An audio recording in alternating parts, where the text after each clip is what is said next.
मिलनसार थे। पिछली बार छुट्टी में आया था, मुझे मिला था।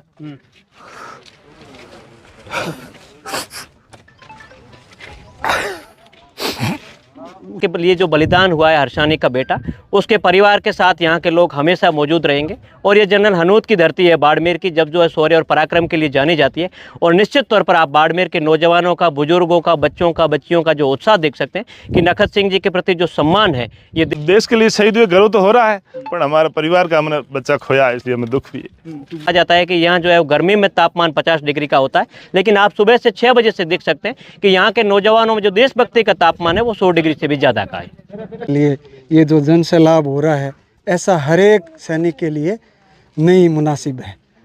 आप इस रेत के अथाह समंदर में देशभक्ति का ज्वार दे सकते हैं। निश्चित रूप से हर्षानी के लाल ने अपने देश के लिए जो सर्वोच्च बलिदान दिया है, उस बलिदान प्रति यहाँ के लोगों का जज्बा आप देखिए। सुबह 6 बजे लोग जो है वो कतारबद्ध लाइनों में हजारों लोग खड़े हैं, हाथों में तिरंगा झंडा लेकर, फूल लेकर। वो अपने वीर सपूत का जो है वो इंतजार कर रहे हैं, पार्थिव शरीर का इंतजार कर रहे हैं। और ये बता रहे हैं कि इस देश के लिए जो बलिदान हुआ है हर्षानी का बेटा, उसके परिवार के साथ यहाँ के लोग हमेशा मौजूद रहेंगे। और ये जनरल हनूत की धरती है बाड़मेर की, जब जो है शौर्य और पराक्रम के लिए जानी जाती है।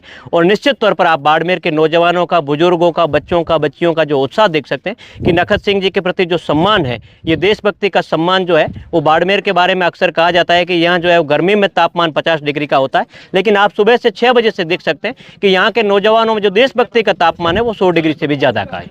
अच्छा, इस मौके पर जो लोग हैं वो सम्मान है, क्योंकि ये अपने आप में वीरों की धरती कही जाती। तो ऐसे में आम जन के अंदर कितना सम्मान भी है, और ये नम आंखों से देखे हम लोग। आप देखिए, ये बारिश का मौसम है और इस वक्त लोग खेतों में होते हैं, लेकिन जैसे ही कल पता चला कि हर्षानी के लाल ने अपने देश के लिए अपना सर्वोच्च बलिदान दिया है, लोग अपना कामकाज छोड़कर, स्कूल के बच्चे अपने स्कूल छोड़कर सड़क पे खड़े हैं और वो इंतजार कर रहे हैं उस वीर का जिसने अपने देश के लिए अरुणाचल प्रदेश में हर्षानी के क्षेत्र का एक व्यक्ति जिसने अपना सर्वोच्च बलिदान दिया है। ये उनके प्रति सम्मान है, ये देशभक्ति के प्रति सम्मान है। और ये बाड़मेर की धरती है जो शौर्य और पराक्रम के लिए जानी जाती है, ये उस धरती के प्रति सम्मान है। और ये सम्मान जो है वो अनवरत जारी रहेगा।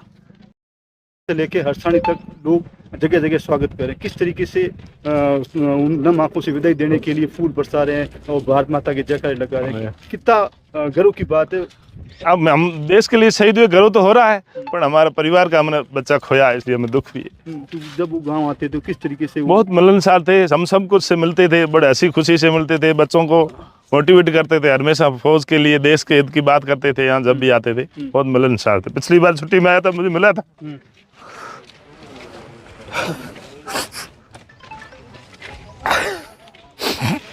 उसमें क्या बात हुई थी, लोगों की मतलब युवाओं को किससे मोटिवेट करते? बहुत अच्छी तरह से फौज के लिए हमेशा तैयार रहने के लिए कहते थे। उनके से मोटिवेट होकर के बाद हमारे गांव में और हमारे एरिया में 10-12 बच्चे आर्मी ज्वाइन हुए। उसके बाद हाँ, तो किस तरह से मकान बनाने के लिए बात कर रहे थे, या गांव में किस तरह से लोगों को मोटिवेट करते थे फौज के लिए? वो हमेशा फौज के लिए ही लोग युवाओं से बात करते थे यहाँ जब भी आते थे। और मकान की तो नींव वगैरह भरा के अभी गए थे कि वापस आके मैं 2 महीनों की छुट्टी आऊँगा, छोटे भाई की शादी भी करूँगा और मकान भी बनाऊँगा। छोटे भाई की शादी के लिए क्या बातचीत चल रही थी? वो खुशी का माहौल था, धूमधाम से शादी करेंगे, हमेशा यही कहते थे। तो आप अभी कह रहे थे कि जन्माष्टमी के दिन हमें ये सब कुछ जो है उनके परिवार द्वारा वहाँ पर प्रसादी वगैरह की गई थी। हाँ, उस दिन उनके परिवार के द्वारा हमारे हर गांव होती है प्रसाद, हर साल गांव वाइज होती है, तो इस जन्माष्टमी को उनके परिवार की तरफ से ही भोजन प्रसादी थी सब गांवों को। सबसे पहले तो उत्कृष्ट 19 ग्रेनेडियर के तीनों शहीदों को हमारी तरफ से सैल्यूट। और देश के लिए बलिदान दिया है, मातृभूमि के लिए बलिदान दिया है, सर्वोच्च बलिदान के लिए उनका और इस गांव और परिवार के लिए बहुत ही मतलब दुख की बात है। लेकिन जब शहीद सैनिक होता है तो वो मतलब एक बहुत ही अव्वल किस्म का उनका लिए ये जो जन से लाभ हो रहा है, ऐसा हर एक सैनिक के लिए नहीं मुनासिब है। और जो अपने नकत सिंह एनसीओ थे हमारे नॉन कमीशन अफसर, बहुत ही अव्वल दर्जे के होनहार निडर योद्धा थे।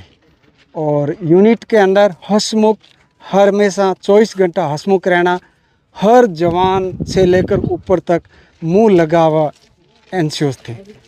हमारे को दुख हो रहा है, हम यूनिट की तरफ से और प्रेजेंट अभी हमारे जवान आए हैं, कुछ भूतपूर्व सैनिक जितने आ सके नज़दीक से नज़दीक, दूर से दूर यहाँ इस जन सैलाब में मिलने का और अंतिम विदाई देने को हमारे को मौका मिला। शहीद नकद सिंह किस तरह का व्यवहार था और किस तरह की बातचीत वगैरह आप लोगों को मोटिवेट करने के लिए फोर्स की? नक्कद सिंह जी का व्यवहार इतना सरल स्वभाव और मिलनसार था और यूनिट में हर एक बंदे से मिलकर रहते थे और बहुत ही लीडर योद्धा थे।